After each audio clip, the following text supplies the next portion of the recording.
11. místo Tereska Motuláková, 10. místo Adam Pázler, nastupovat, čup, 9. místo Dan Vlk, 8. místo Dan Drnec,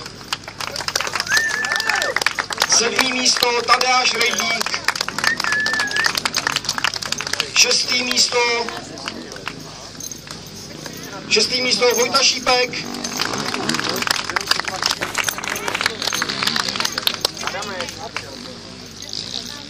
'Doufám, že se to nezamotám nějak jako včera večer. 5. místo Kuba Květoň. Dostali jsme se na 10 ujetých kol. 4. místo Martin Drinka.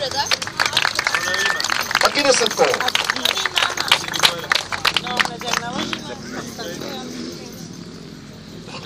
A jsme na bedně za 11 kol. Rocklet tým Richard Sibor.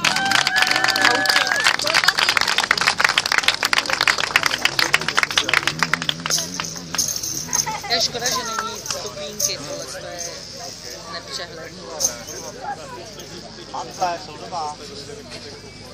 Druhé místo rozdílem půl minutky zhruba Vogotým Adam Urban.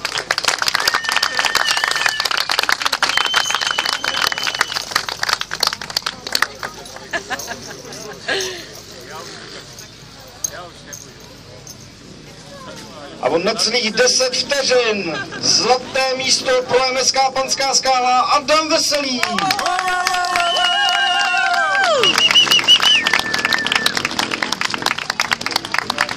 A ještě větší potlesk si to zaslouží.